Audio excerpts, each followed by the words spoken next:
Лукашенко отлучили от тела вождя, США дают заднюю по пошлинам, Венгрия планирует вторжение в Украину. Обо всем этом расскажу подробнее в эфире «Нехта». Самое важное и интересные новости. Си Цзиньпинь заговорил о мире. Китай хочет справедливого соглашения по Украине, но продолжает обниматься с Путиным.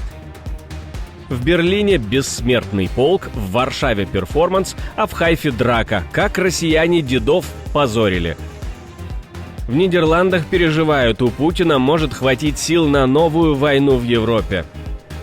Спасибо, что смотрите, спасибо за доверие. Не забывайте ставить лайки, не забывайте оставлять комментарии и не забывайте подписываться на каналы. Все это очень несложно. Поехали.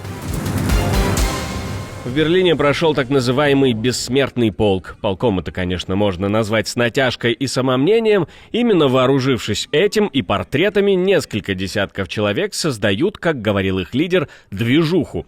Там, в Берлине, работает наша съемочная группа. Дальше слово им. Приветствую, дорогие друзья, и мы с вами находимся на акции в Берлине под Бранденбургскими воротами, на акции «Бессмертный полк».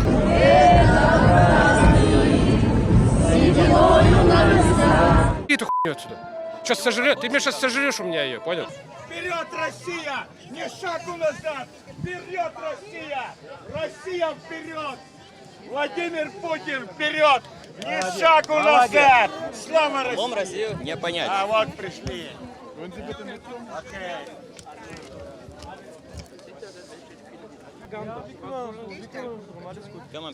Что-то похожее на праздник прошло и в Варшаве. Там российский посол приехал на кладбище, прошелся фактически по телам украинцев, и дальше его встретил перформанс, достойный статуса посла РФ.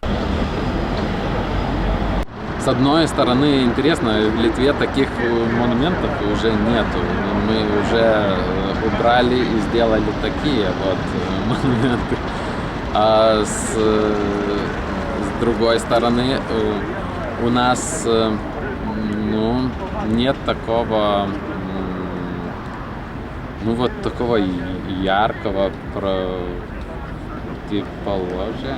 Я не знаю, по-русски мне не очень. Противоположно так. Да, противостояние. Об этих акциях, а также о том, как в Европе, в частности в Германии, относятся к так называемому «бессмертному полку», поговорили с социологом и публицистом Игорем Эйдманом, который долгие годы следит за немецко-российскими отношениями и немецкой политикой. В Германии демократия, они не могут сказать, мы запрещаем вам полностью акцию. Они могут как-то ограничить. Действительно, около Бранденбургских ворот собралось там какое-то количество людей, небольшое, но, по крайней мере, часть из них это прямые российские агенты. Я увидел там, например, такого персонажа Олег Музыка. Это человек, который сбежал с Восточной Украины, якобы его там преследовали. В общем, здесь, в Германии, с дуру дали ему политическое убежище. А он проявил себя как абсолютный российский путинский агент. Он ходил, например, со своими соратниками и пытался срывать акции антипутинской оппозиции в Берлине. И более того, его, в общем-то, немецкие журналисты, расследователи взяли, что называется, на горячем. И опубликовали расследование, которое, в общем-то, доказывает его полную аффилированность с Россией. Но были, конечно, люди, такие, знаете, старой советской закваски, которые привыкли сидеть около телевизора и, смотреть пропаганду российскую. В израильской Хайфе 9 мая не обошлось без скандала. Сторонники Путина напали на проукраинского активиста прямо во время так называемого «бессмертного полка». Мужчина пришел с плакатом «Не морайте дедов, они не бомбили Киев». Ответом стала агрессия, его окружили, затолкали и в итоге столкнули в фонтан. И даже за границей, где нет цензуры и ОМОНа, победобесие продолжает превращаться в фарс с кулаками. Без парадов, но с правдой. Главы Министерства иностранных дел Евросоюза приехали во Львов, чтобы почтить павших во Второй мировой войне. Пока Кремль разворачивает военную технику по Красной площади, во Львове настоящий сигнал для мира. Главы внешнеполитических ведомств ЕС склонили головы перед украинскими героями. Утро 9 мая началось на Лычаковском кладбище. Кая Каллас и делегация из 35 стран ЕС и Совета Европы прошли по полю почетных захоронений и отдали дань памяти тем, кто погиб, защищая Европу от российской агрессии. Рядом с ними премьер-министр Украины, глава МИД и мэр Львова. Сегодня мы празднуем День Европы вместе с Украиной и ее народом. Ведь в семье радость и трудности разделяют все. Вместе с министрами иностранных дел мы стоим бок о бок с Украиной за длительный мир, за будущее, в которое мы верим. Во Львове сразу два громких события: встреча министров иностранных дел стран ЕС и заседание Core Group по созданию специального трибунала за преступление агрессии. Это первый случай, когда столько европейских министров собрались в Украине во время полномасштабной войны, и сам выбор даты 9 мая – это четкий политический сигнал. В Европе чтят настоящих героев, а не политические мифы Кремля. Китай призвал Россию заканчивать войну на параде, посвященном победе над нацизмом. Лидер Китая Си Цзиньпинь впервые лично обозначил свою позицию по войне в Украине и сделал это прямо за чаем с Путиным в Москве. По словам Си, Пекин надеется на, цитирую, «справедливое, прочное и обязательное для всех сторон мирное соглашение», конец цитаты, которое может быть достигнуто через диалог. Хотя конкретики ноль, это заявление все-таки выделяется. Это первый раз, когда китайский лидер лично формулирует принципы прекращения войны. Ранее о подобной формулировке говорил глава МИД Китая Ван И, но теперь ее повторяет сам председатель. Хотя Си не уточнил, как должна выглядеть возможная сделка, комментарий, по-видимому, стал первым случаем, когда китайский лидер лично изложил принципы соглашения о прекращении войны России против Украины. Си Цзиньпинь не просто приехал в Москву, он демонстративно называет Путина неразлучным другом и обещает укреплять союз против США. В совместном заявлении Пекин и Москва снова повторяют, что войну можно закончить только через устранение коренных причин, то есть, как утверждает Кремль, отказ Украины от пути в НАТО. Ну а на параде Путин отдельно подошел к северокорейским поставщикам расходников, к северокорейским генералам. Никто даже не пытался выучить русский, кстати.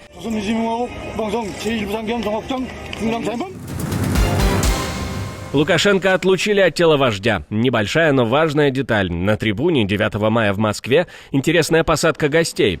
Александр Лукашенко с сыном Николаем оказался рядом с премьер-министром Армении Николом Пашиняном, с которым у него был открытый конфликт. Их снова посадили плечом к плечу под телекамерой на фоне российской символики.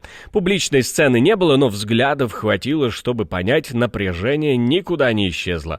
К слову, Никол Пашинян вроде как не собирался на парад, но все-таки прилетел. Парад Победы, так называемый, превратился в сборник политических несостыковок от диктаторов под санкциями до тех, кто тихо дистанцируется, но все еще вынужден сидеть в этом театре лояльности. Сказал, приеду. США ослабляют поводок. Администрация Дональда Трампа готовится к новым переговорам с Китаем, и впервые за долгое время Вашингтон заговорил о реальном снижении пошлин. По данным Bloomberg, речь идет о сокращении тарифов до уровня ниже 60%. Это ощутимый шаг назад от нынешних рекордных 145%. И это только первый шаг. Американские потребители уже ощущают эти 150% в виде перебоев с поставками и цен на полках. А Белый дом признает, выше уже некуда и готов идти на уступки, но не бесплатно. Взамен США требуют от Китая отменить ограничения на экспорт редкоземельных металлов, в первую очередь тех, которые используются в производстве магнитов, электроники и оборонной промышленности. И, конечно, планируются отдельные переговоры по фентанилу. Власти США требуют сократить экспорт компонентов, из которых опиоид собирается. На фоне такой резкой смены риторики китайские компании начали массово бронировать контейнеры для отправки товаров в США. Об этом пишет Reuters. Это происходит накануне ключевых торговых переговоров, которые пройдут в выходные в Швейцарии. А вот в Белом доме войну уже закончили. Ну, почти. Трамп допустил, что попросит Китай помочь в переговорах между Россией и Украиной, чтобы ускорить прекращение войны, мол, это единственный шаг. Это первый прямой сигнал от американского лидера о возможной роли Пекина в урегулировании. Вашингтон ищет новые каналы давления и, возможно, готов использовать Китай как тихого посредника.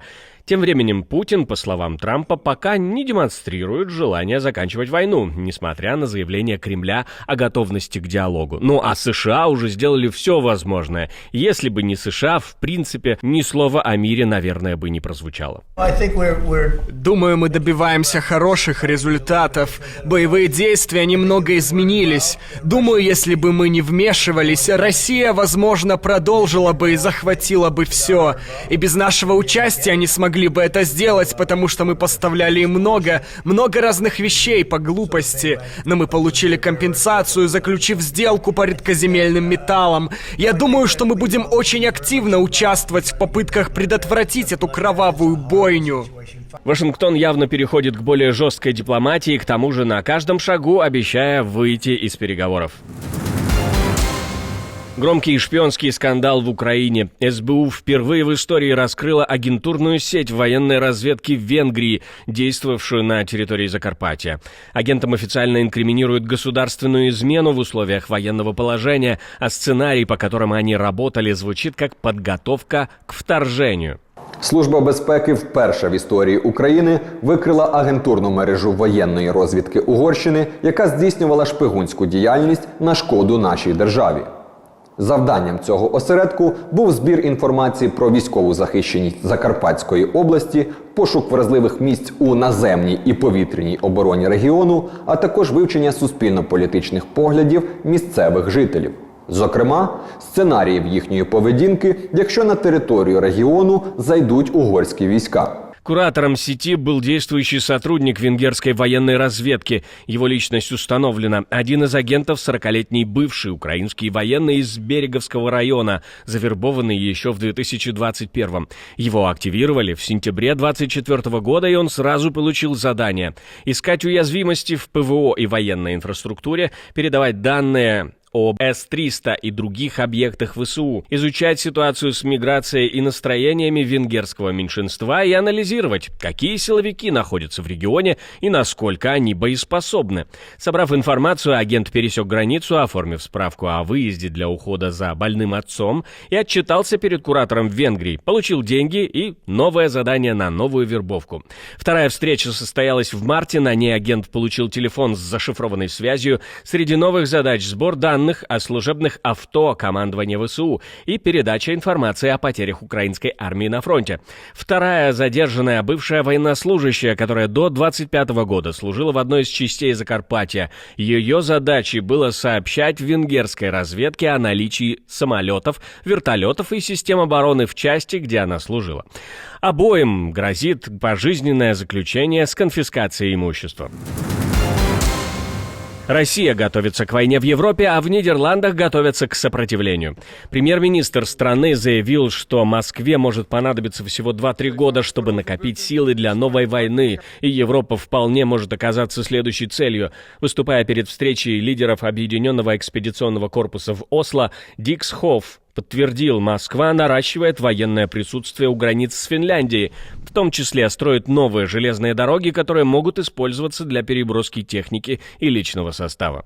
За несколько лет Россия может развить достаточный потенциал, чтобы, возможно, начать еще одну войну, и это легко может произойти на европейском континенте. Премьер-министр подчеркнул, что пока не идет речи о неизбежности нападения, но предупредил, что у Запада нет права расслабляться. «Я не хочу никого пугать», — говорит он, но игнорировать эти сигналы значит закрыть глаза перед лицом угрозы. Спасибо, что смотрите, спасибо за доверие. Не забывайте про лайки и комментарии, не забывайте подписываться на канал и про кнопочку «Супер спасибо» тоже не забывайте. На этом у меня все, до встречи и хороших вам новостей.